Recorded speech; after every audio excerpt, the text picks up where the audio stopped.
वक्त हादसा हो गया। पैर फिसलने से आपको बताएं कि युवक डूब गया। एसडीआरएफ और प्रशासन कर रहा रेस्क्यू और ब्रह्मपुरी क्षेत्र का ये पूरा मामला बताया जा रहा है।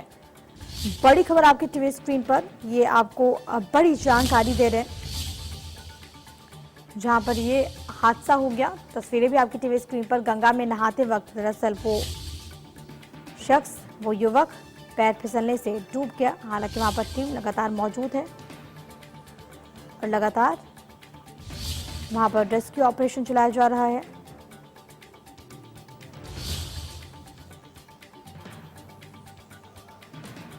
पैर फिसलने से युवक डूब गया। नीरज मेरे सहयोगी तमाम जानकारी के साथ इस बीच मौजूद हैं।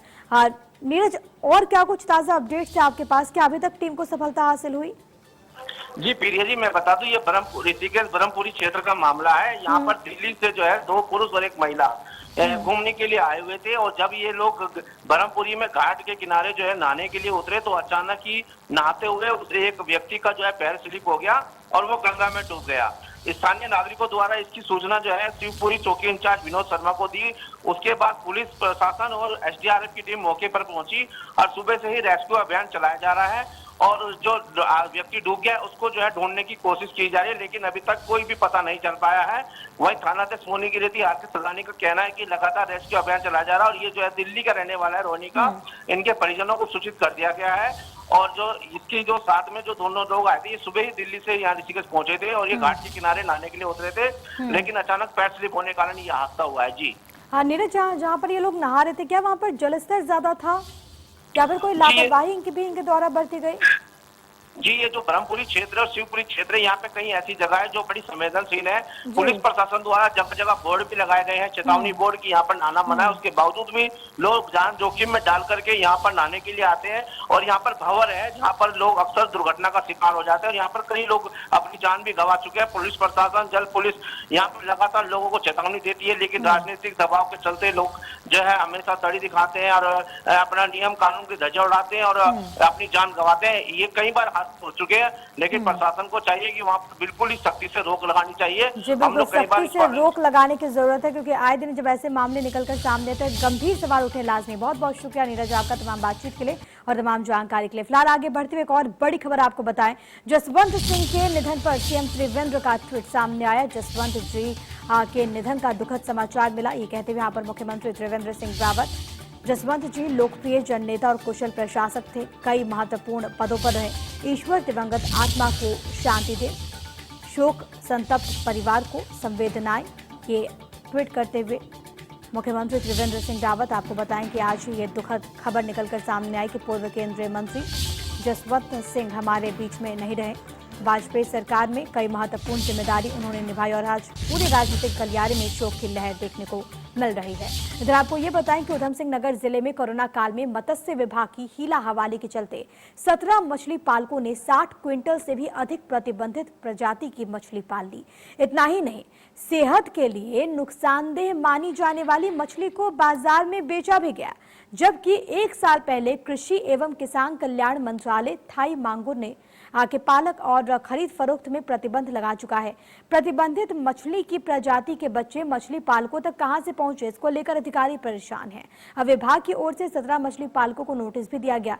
काशीपुर, जसपुर और महुआ खेड़ागंज में अफ्रीकी मांगुर मछली का पालन बंद नहीं किया गया। मछली पर पाबंदी के पीछे वजह पर्यावरण के साथ ही इंसानों के साथ ये खतरनाक है, ये भी है और कोरोना काल भी है, लेकिन बावजूद कहीं ना कहीं कंट्रोल यहां पर देखने को नहीं मिल रहा और इसमें विभाग की लापरवाही भी सामने आ रही है।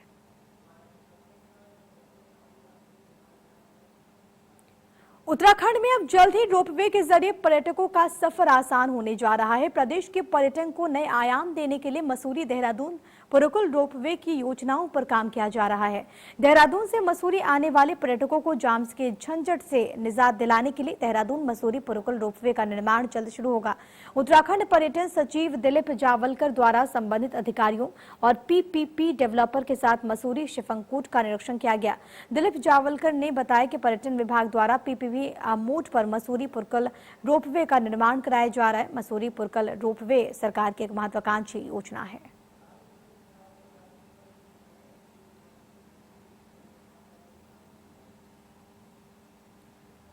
पौड़ी को पर्यटन के क्षेत्र में विकसित करने के लिए जिला प्रशासन की ओर से नवंबर में एडवेंचर एक्टिविटी फेस्टिवल का आयोजन हुआ, जिसके लिए ट्रायल भी शुरू कर दिया गया है।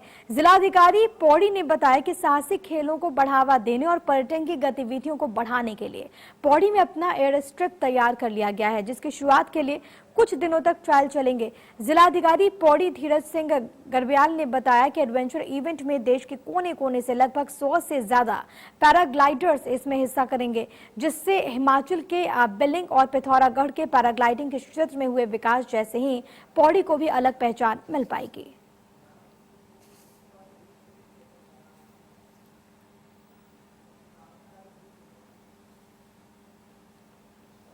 रक्षा मंत्री राजनाथ सिंह 28 सितंबर को आईएमए देहरादून में बनने वाली 2 टनल का वर्चुअल शिलान्यास करने वाले हैं। यह शिलान्यास आईएमए में मुख्यमंत्री श्री त्रिवेंद्र सिंह रावत की उपस्थिति में किया जाएगा। इस संबंध में मुख्यमंत्री आवास में IMA commandant lieutenant general JS Negi ने मुख्यमंत्री त्रिवेंद्र सिंह रावत से मुलाकात की। मुख्यमंत्री रावत ने कहा कि आईएमए में 2 सुरंगों के निर्माण के लिए केंद्र सरकार से 45 करोड़ रुपए की स्वीकृति मिली। उन्होंने ये भी कहा कि आईएमए में 2 टनल बनेंगे, एक आर पार जाने के लिए और एक आने के लिए। परेड के दौरान आईएमए में सुरक्षा की दृष्टि से राज्य सरकार एवं सेना को भी चिंता रहती थी, इसलिए रक्षा मंत्री से 2 सुरंगों के लिए अनुरोध किया गया था, जिस पर उन्होंने शीघ्र ही अपनी सहमति दे दी। इसके लिए उन्होंने रक्षा मंत्री का आभार जताया। आपको यहाँ पर ये बताएं कि इसको लेकर ये मुलाकात हुई लेफ्टिनेंट कर्नल और मुख्यमंत्री के बीच, जिसकी तस्वीरें भी आपकी टीवी स्क्रीन पर।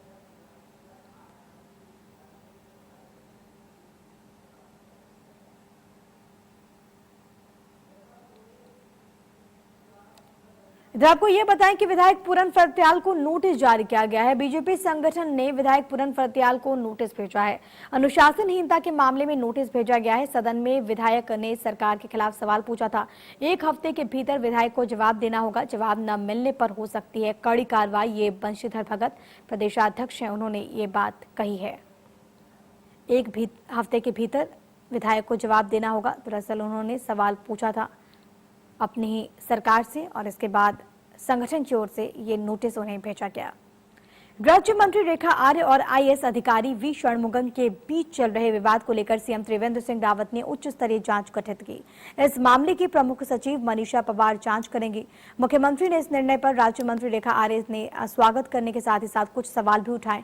उन्होंने कहा कि क्या एक आईएएस अधिकारी दूसरे आईएएस की पारदर्शी और निष्पक्षता होगी और दोषी पाए जाने पर अधिकारियों पर कार्रवाई होगी या फिर नहीं, ये सवाल है। इस दौरान उन्होंने ये भी कहा कि यदि जांच में वो दोषी पाई गई तो मुख्यमंत्री की ओर से जो भी कार्रवाई होगी उसके लिए वो तैयार है।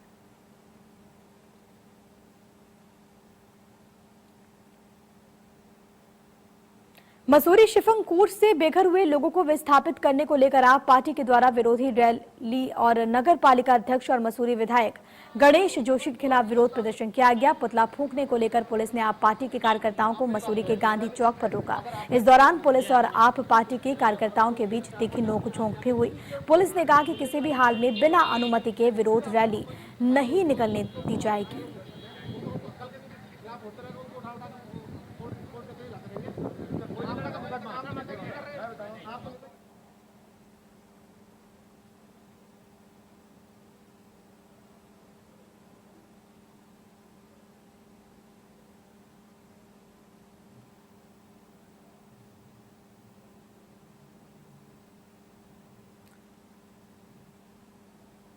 तो आपको बताएं कि इस पूरे मामले को लेकर प्रदर्शन देखने को मिल रहा है। आप कार्यकर्ताओं का विरोध प्रदर्शन, इसकी तस्वीर आपकी टीवी स्क्रीन पर।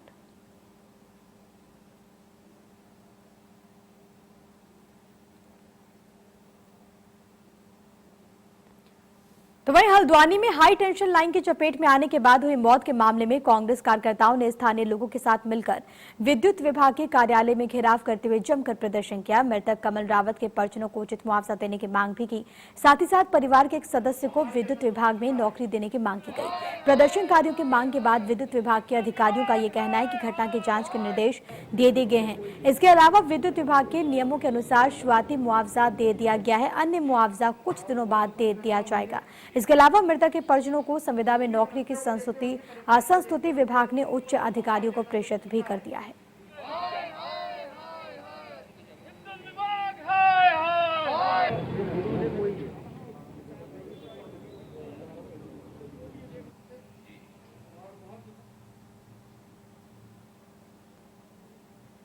ऋषिकेश में गंगा नदी में अक्सर ऋषिकेश और आसपास के क्षेत्रों में बसे लोगों का सीवरेज का पानी नालों के जरिए गिरता था, जिस वजह से गंगा जल दिन प्रतिदिन काफी दूषित गंगा होती जा रही थी। और इसी समस्या को देखते हुए प्रधानमंत्री मोदी के नमामि गंगे प्रोजेक्ट के तहत 126 करोड़ की लागत से ऋषिकेश लक्कड़ घाट पर आधुनिक तकनीक से बने सीवरेज ट्रीटमेंट प्लांट तैयार हो चुके हैं।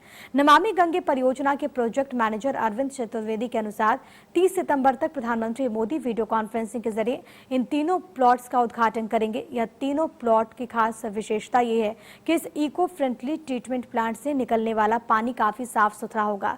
इसका इस्तेमाल सिंचाई में किया जा सकेगा। ट्रीटमेंट प्लांट में लगे स्क्रीन पर प्लांट के बारे में सारी जानकारी देखी जा सकती है। यह प्लांट पूरी तरीके से कंप्यूटराइज्ड होगा और दिल्ली में बैठे इसे अधिकारी भी इस प्रोजेक्ट के जल की गुणवत्ता को देख पाएंगे, निगरानी रख सकेंगे। 3 STP बने हुए हैं नए, 26 MLD लक्कड़घाट, 7.5 MLD चंद्रेश्वर नगर और 5 MLD चोरपानी। तीनों हमारे चालू हो गए हैं।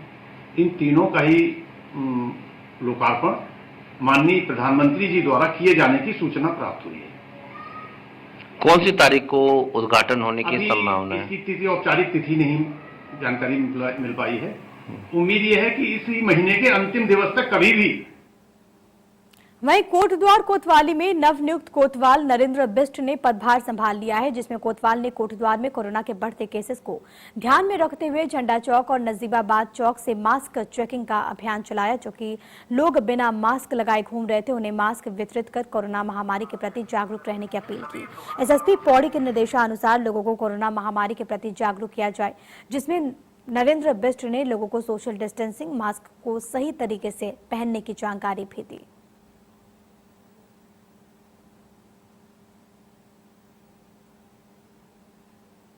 टोल टैक्स को लेकर रुड़की के भगवानपुर में टोल प्लाजा पर विरोध प्रदर्शन किया गया। आपको बताएं कि क्षेत्रीय विधायक ममता राकेश और भाजपा प्रदेश महामंत्री सुबोध राकेश सैकड़ों लोगों के साथ टोल प्लाजा पहुंचे और क्षेत्रीय लोगों के साथ टैक्स को लेकर धरने पर बैठ गए। आपको ये भी बताते चले कि रुड़की देहरादून NH 73 का काम पिछले काफी दिनों से चल रहा है, जो कि अभी भी प्रगति पर है। हाईवे का काम अभी पूरा नहीं हुआ है कि टोल अधिकारियों द्वारा लोगों से टैक्स वसूली करना शुरू कर दिया गया। इसका क्षेत्रीय लोगों द्वारा लगातार विरोध भी हो रहा है। भगवानपुर क्षेत्र में एक आदमी से टोल प्लाजा के कर्मचारियों ने टोल टैक्स को लेकर बदतमीजी भी की, जिसको लेकर सैकड़ों ग्रामीण टोल प्लाजा पर पहुंच गए और पहले काम पूरा करने, उसके बाद क्षेत्रीय लोगों से टैक्स न लेने की मांग की। मिलेंगे करंदी टोल प्लाजा पर ये टोल लेना शुरू कर दिया गया है। मैंने अभी बात की जॉइंट मजिस्ट्रेट रुड़की नमामि बंसल जी से। मैंने कहा क्या प्रशासन की जानकारी में है कि यहाँ पर टोल शुरू कर दिया? उन्होंने कहा नहीं, हमारी जानकारी में नहीं है। ना इन्होंने स्थानीय विधायक को पूछने का काम किया, ना प्रशासन की जानकारी में है। इन्होंने जबरदस्ती तानाशाही दिखाते हुए टोल लेने का काम किया। हमारे हैं इनकी अभी सर्विस रोड का काम अधूरा है, तो उसी के संबंध में इनकी ये मांगी कि इन्हें टोल में कुछ छूट भी दी जाए। स्थानीय जो यहाँ के लोकल रहने वाले हैं, उसी के संबंध में अभी संबंधित विभाग के जो अधिकारी हैं उनको बुलाया जाएगा। और इसी के साथ इस बुलेटिन में अभी के लिए फिलहाल इतना ही। आप देखते रहिए इंडिया न्यूज उत्तर प्रदेश उत्तराखंड।